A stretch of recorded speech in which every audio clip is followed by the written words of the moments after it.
I think community for me is feeling safe. Like if I go into a community, I want to feel like I can be myself, and I want to feel like there's no pressure to behave in a way that I don't want to behave. Like I think that is so important for community.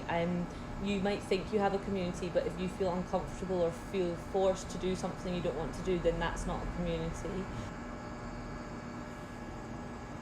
Nightlife spaces are kind of a hub for the queer community, and having that space removed from you and being remote. And the married family has really made me rethink what the spaces we interacted in were like.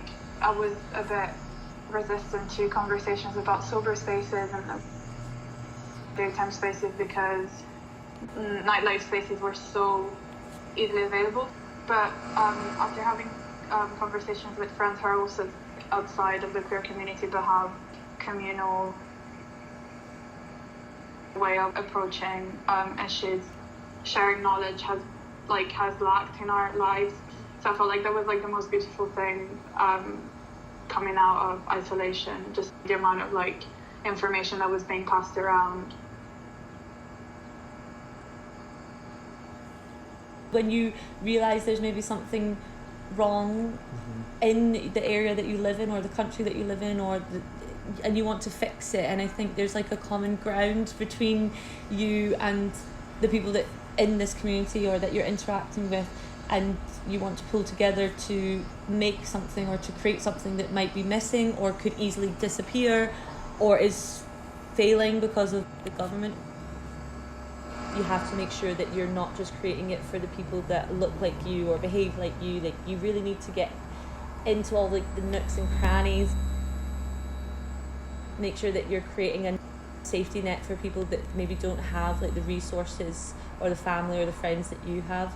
And I think that's what community is it's for everyone. You don't discriminate against anyone. Giving is a bit more considered as not just experiences. I feel like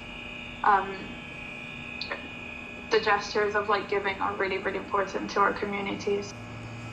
Well, laundrettes could be a nice community hub for people just to come and get the washing done. And they could sit there, if there's tables out, nice coffee machine out there, some refreshments and biscuits, snacks. They could sit there and have a wee talk with each other and tell each other the problems. Get it out of the brain, whatever's worrying them, and lift up the washing at the end of end of the session. Lift up the washing and go home with a lighter mind. There was an elderly couple who used to come in every Tuesday, without fail, and it was mostly always the same items they used to bring in.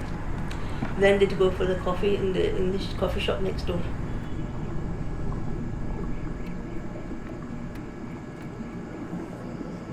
They saw me and the gentleman. He must have been in his 70s maybe, and he started speaking Urdu with me, but not in a bad way, in a very nice way, to be friendly towards me. And I remember I just laughed at him and I says, I'm Punjabi, you're speaking Urdu. And then he said, oh, am I saying it right? I says, you are saying it right. And then I asked him, how did you learn? And so he went into a story that he was there, he was an engineer way back when they were, it was Multan, and that's where he was stationed. And he must have been an engineer at that time, long time ago, because when the British were still in India and Pakistan.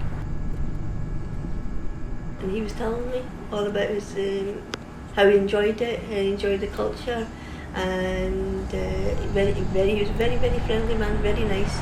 So every Tuesday he used to come in, and when they didn't come in, you'd wonder why they hadn't come in. On our festival days, some of them would be actually interested to know how it happens, why it happens, and what we do, because some of them didn't know. Like we have Eid and they had for Christmas. Sometimes I had henna on my hand and they were quite, they'd see it and they'd talk about it. So now that was another talking point, but it's in our culture, which isn't in their culture. So people need people. People need interaction with another person